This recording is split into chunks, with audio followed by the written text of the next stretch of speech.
All right, folks, let's get right into it. We all know what it's like dealing with a psycho ex, Oh, tell me about it. right? The one who just can't seem to let go. They're lurking on your Instagram. They magically appear at your favorite chai spot, as if by some creepy coincidence. Ugh, it's like they have a sixth sense for stalking. Seriously. But what if it was more than just a coincidence? What if your ex could actually track your every move? Okay, now you're starting to freak me out. I know, right? It sounds like something out of a bad Bollywood thriller. Yeah. But hold on, because this is where it gets really messed up.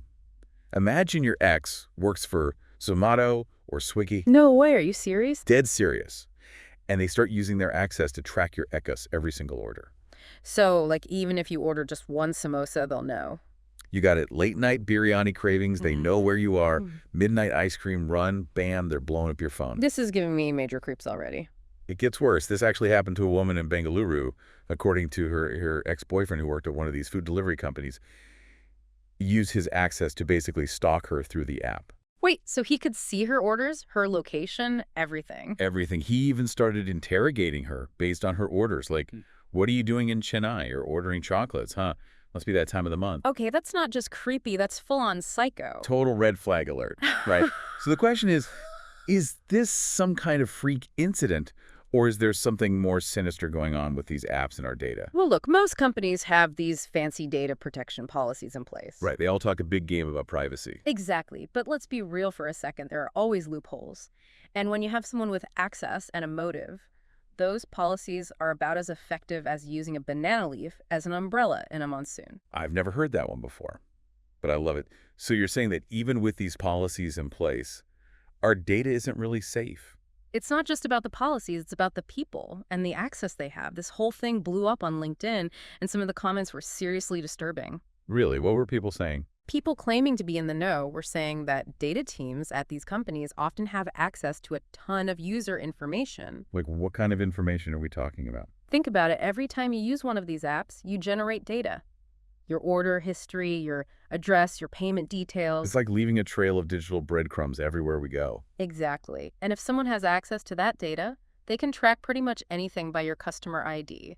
So it's not just some crazy conspiracy theory, it's actually happening. That's the scary part. It's not just limited to food delivery apps either. Yeah. There was another story going around about a Flipkart employee who harassed their ex's new partner. Wait, using Flipkart? How is that even possible? Apparently, they used their employee access to see the ex's new partner's order details and then use that information to harass them. That is messed up, and it really makes you think about how much power these companies and their employees have over our personal information. Right, and how vulnerable we are if someone decides to use that information against us for their own twisted amusement. So we trust these companies with our personal information, our locations, even our samosa cravings, and then boom, someone can just exploit it like that. It's a violation of privacy and trust on a massive scale.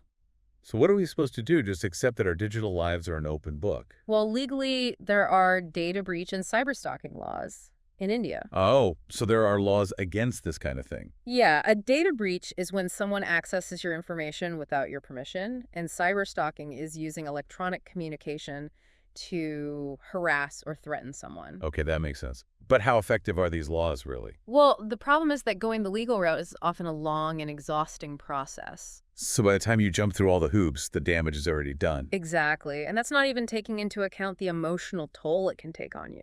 Honestly, it's enough to make you want to chuck your smartphone in the ocean and move to a remote village with no internet. I feel that, but the reality is that India is rapidly becoming more and more digital. True, more data than ever before is being collected and stored, which just increases the potential for misuse. Think about all the apps you use every day, food delivery, shopping rides, everything. It's all connected and generating data about you.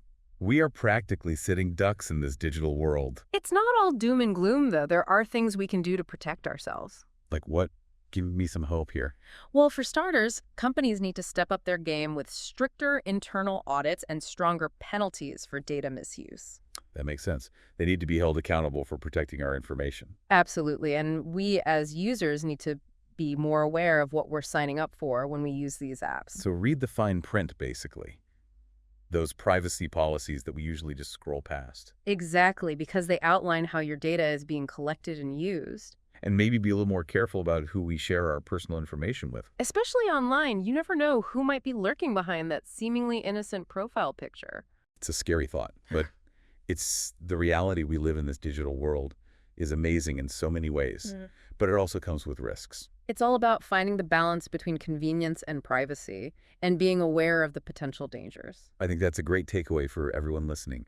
We need to be smart about our digital footprint because you never know who might be watching, or worse, using that information against you. So next time you're about to hit that order button, just take a moment to think about the data you're sharing and who might have access to it. You might just want to think twice before ordering that extra gulab jamun because you never know who might be tracking your sweet tooth. And choose your partners wisely. Words to live by in the digital age. For sure.